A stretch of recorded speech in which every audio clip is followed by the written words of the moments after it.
teman-teman semua, kali ini kita akan bahas nih mengenai t-test dependent sample atau yang disebut juga sebagai repeated measure atau t-test with two related sample. Sebenarnya sama aja, cuma hanya perbedaan sebutan aja. Nah, kemarin kita kan udah ngomongin nih tentang riset-riset desain yang ada. Riset desain yang seperti apa sih yang kita bisa gunakan untuk t-test independent sample dan t-test dependent sample? Hayo, inget nggak? Jadi, riset desain itu kita bisa bagi menjadi 3 kan ya. Ada yang namanya between subject design, within subject design, dan match subject design. Nah, dari 3 ini, kita menggunakan within subject design atau match subject design di penelitian kita, baru kita mengolah datanya dengan menggunakan t-test dependent sample. Sebenarnya apa sih perbedaan t-test independent dan t-test dependent? Sebenarnya perbedaan itu dari kapan sih kita menggunakannya saja. Jadi, kalau independent t-test kita gunakan kalau pengambilan datanya dari 2 kelompok yang berbeda. Sedangkan kalau t-test dependent sample, itu kita ambil datanya dari satu kelompok yang sama, jadi kita ambil 2 kali datanya dari satu kelompok yang sama. Nah, jadi kita lihat apakah ada perbedaan min nih sebelum dan sesudah diberikan treatment di kelompok tersebut. Nah, gimana sih kalau perhitungannya? Untuk perhitungannya, sebenarnya kurang lebih sama dengan t-test independen, tapi ada perbedaannya nih di rumusnya. Nah, mungkin kita bahasnya sambil ngebahas langkah-langkah apa aja sih yang kita gunakan untuk melakukan t-test dependent sample.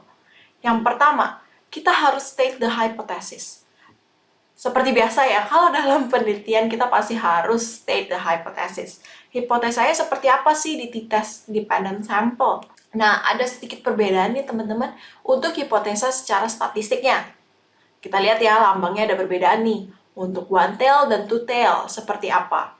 Ingat ya teman-teman, kalau penelitian itu, kalau hipotesanya kita sudah ketahui arahnya, kayak sudah pasti naik atau turun, kita gunakannya one tail. Sedangkan kalau kita nggak tahu arahnya, kayak kita masih nggak tahu nih apakah ada perbedaannya secara menambah atau berkurang, nah kita pakai two tail. Nah, selanjutnya kita compute the degrees of freedom for the t-test. Nah, ini untuk menentukan critical value-nya. Nah, ada perbedaan sedikit nih dari DF untuk t-test dependent sample, yaitu N-1. Kalau yang kemarin kan N1 dikurangin 1, terus ditambah dengan N2 dikurangin 1. Ya kan?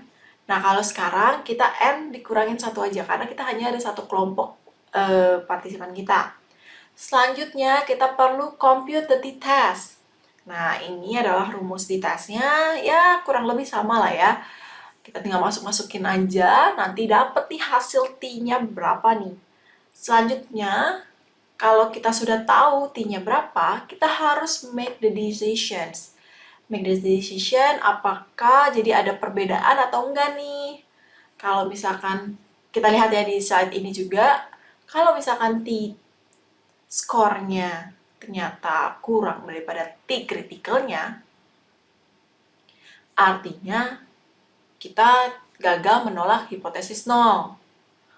Kalau misalkan t-skor kita lebih besar dibandingin t kritikalnya, artinya kita H0 ditolak. Jangan kebalik ya teman-teman.